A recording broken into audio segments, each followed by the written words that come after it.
Registre-de-la-copropriété.com est un registre virtuel permettant l'administration d'un ou plusieurs immeubles tenus en copropriété. Il a été conçu avec l'aide de juristes spécialisés en droit de la copropriété. Dans cette vidéo, nous vous donnerons une vue d'ensemble d'un registre virtuel. Les registres sur registre-de-la-copropriété.com sont divisés en deux onglets. Le premier vous offrant des outils vous aidant à la gestion de votre registre ainsi que de votre copropriété. Le second étant votre registre virtuel de copropriété. L'onglet Gestion de la copropriété n'est accessible que par le gestionnaire de votre copropriété. Dans cet onglet, vous trouverez les sections vous permettant de définir les parties privatives, communes et communes à usage restreint de votre copropriété. Vous pourrez également y définir les personnes physiques et personnes morales de votre copropriété.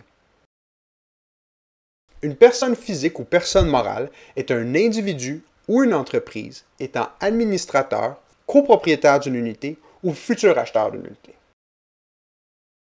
Vous pouvez également inviter ces personnes physiques et personnes morales à accéder au registre de votre copropriété à partir de cette section. Vous y trouverez également divers outils vous aidant à gérer votre copropriété. Par exemple, des compilateurs de vote pour vos assemblées générales, des calculateurs de contributions aux charges ainsi que des listes de contrôle.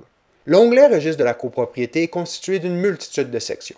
L'accès à ces sections est restreint selon le statut de l'utilisateur. Il sera donc différent s'il est gestionnaire, administrateur, copropriétaire ou futur acheteur d'une unité. Ces accès ont été prédéterminés par des juristes spécialisés en copropriété. Dans ces sections, vous êtes en mesure d'entreposer et de consulter en tout temps des informations et documents reliés à votre copropriété. Les documents sont affichés dans des listes faciles à consulter. Les administrateurs de la copropriété sont en mesure de consulter l'historique des téléchargements de chaque document. Vous trouverez également des sections énumérant les parties privatives, communes et communes à usage restreint de votre copropriété.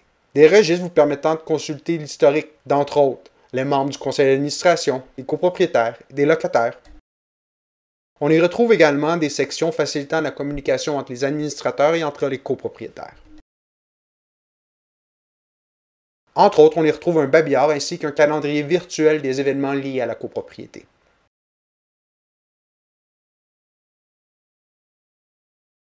Au haut de chaque section, on y retrouve un texte détaillant son contenu.